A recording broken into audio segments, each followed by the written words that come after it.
Hi, Commissioner. Extraordinary stuff at the Gabba. India rising above the challenges and winning the Border Gavaskar Trophy, retaining it after a 2-1 outcome. I know you lost some sleep, but you Yes. must feel a sense of pride and satisfaction. Indeed, today has been a historic day, a momentous day for Indian cricket and for India in general. Uh, this particular series was very keenly contested and very competitive, I must say. Uh, this, in spite of the fact that our first string side Yeah, didn't get to play because due to many injuries and many other issues, this particular team has shown what grit, what determination, and your confidence can do for your team. right, And the way they played showed their resilience. And this, I believe, is in itself a reflection of what the new India is all about. right. So you mentioned you missed some of the first string players. There were no Virat Kohli, no Mohammad Shami, no Ishan Sharma, no Jasprit Bumrah towards the mid of the series as well. Yet the likes of Shardul Thakur, Mohammad Siraj, Tangarasu Natarajan, Shubman Gill, and Rishabh Pant, they came to the fore, especially in this final test match. What does that say about the strength of India cricket at the moment? This shows that the system of training and the talent search that has been started by the BCCI, the Indian Cricket Board, is working very well. Right. I am actually very privy to what really happens in the National Cricket Academy back down in Bangalore.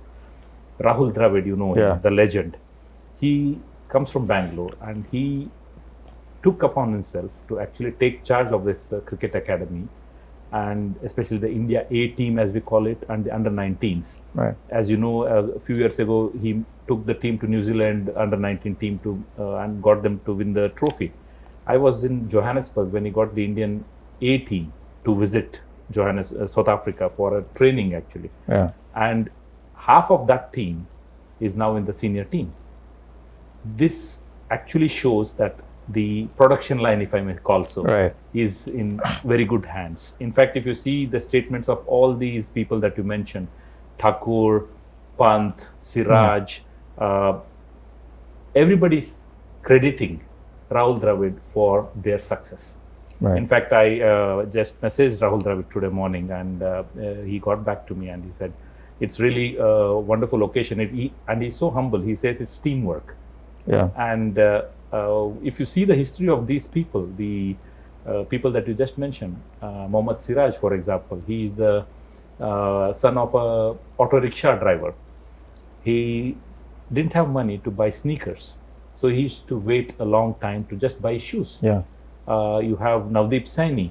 His dad was a government car driver. Same thing with Shardul Thakur. He had issues with his health. Then you have Natarajan, for example. He's the son of a humble handloom worker, and he comes from those humble backgrounds. You have this determination that they have shown, and they grabbed the opportunity that was there in front of them with both hands. They knew that this was a rare opportunity because you have these top string side of India who have been established players, and it's very rare to lose 9 players in a series. Right. And I think it was a godsend opportunity. And I think in the last 3 tests, they have shown what getting a good opportunity can make them do wonders. In fact, I think everybody watches IPL, and in that 5-hour game, you have these sort of heroes being created. But those are all, what I personally feel, these are all what you call momentary heroes. Right. It's the test cricket which produces the real heroes. Right. And we have this proof today.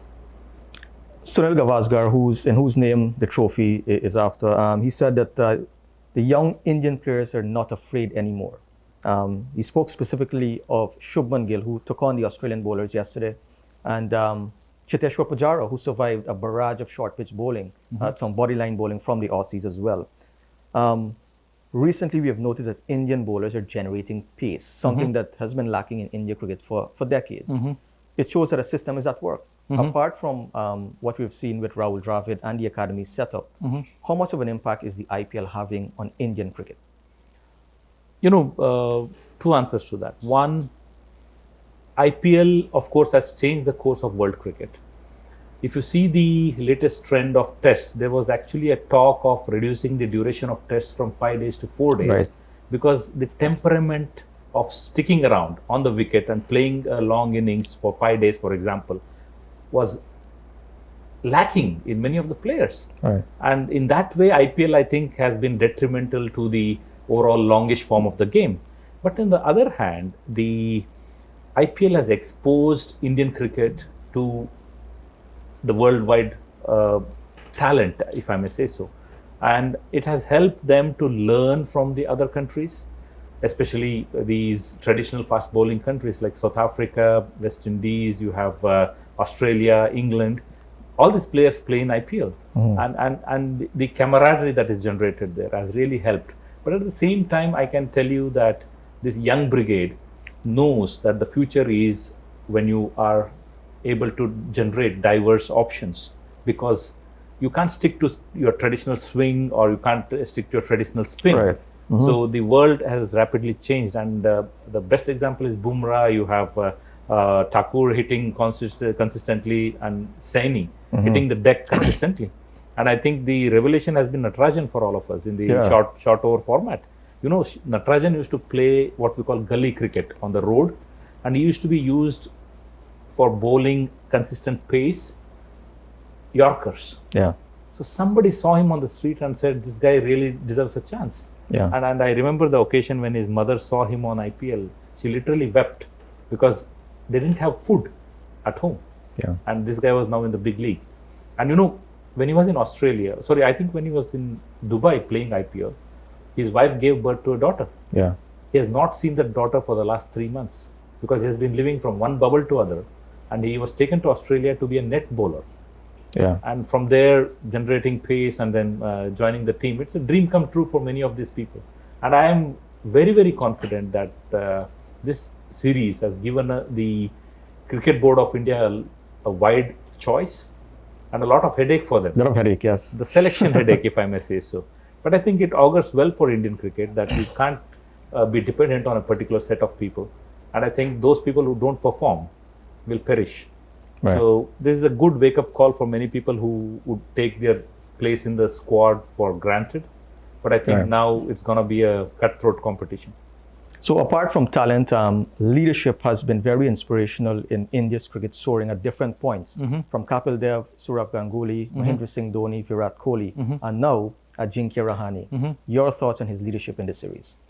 You know, Ajinkya Rahane, if you see him, he's a quiet leader. But the quality of his determination, the grittiness he shows, it does not reflect outside. Say, for example, with Kohli, Right. he's very animated. You know, he's very emotive. Two different characters altogether. Completely contrasting characters. And in fact, Ajinkya Rahane is the vice captain when Kohli is around, and that actually, you know, gets the calming influence on Kohli Right. in the Test cricket. So I think this particular series has brought out the best in Rahane. I think he holds 100% record now. Right. He has, out of the 5 tests he has campaigned, he is captain. He has won 4 tests and drawn only 1 test. So I think his leadership qualities are really a lesson to learn for many people. In fact, just yesterday I was watching a video where Kapil Dev was talking about the future of Indian cricket, and he said that the captain does not need to be so forceful all the time. You have to just quietly goad the people, your teammates, and tell them, look, this is your job, you just do it. He was talking about his 1983 World Cup team, which actually changed the course of cricket in India. Correct. And there he was mentioning that they had language barriers. There were people who couldn't understand Hindi.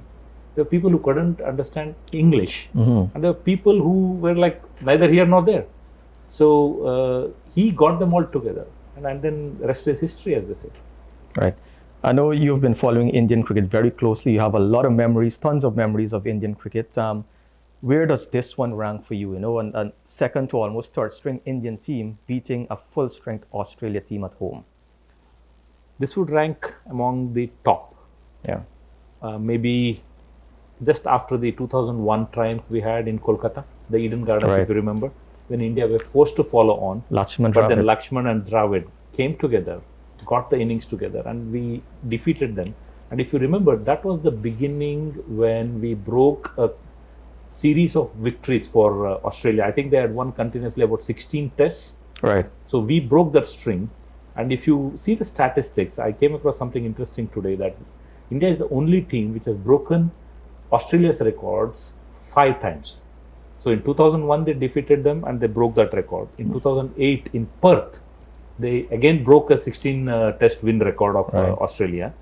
And in Perth, they were the first Asian team and the first foreign team to actually defeat them in Perth. And today in Brisbane, in Gabba, which is known as the Gabba Tour, is like the abattoir of cricket teams. 32 years, and we broke their record there. And there's this one other record, I think, 19-match one-day streak that the Australians had. We broke that in 2016 in Sydney. So I think Indians have found the magical key to break the chain of Australian success. I think just today, I think, who was that? Some famous Australian cricketer was commenting that it was Langer, I think. He said, this has shown us the evergreen message that you should never ever underestimate your opponent. Right. Whatever people might tell you about, but you have to be wary. You have to be confident, but not overconfident. So I think this win epitomizes what the Indian team has now become. And I think it's a good sign, because we are now the table leaders for the World Test Championship. And we believe that we'll be the finalists next year in Lord's. Good. Hi, Commissioner. Thank you very much. Thank you so much.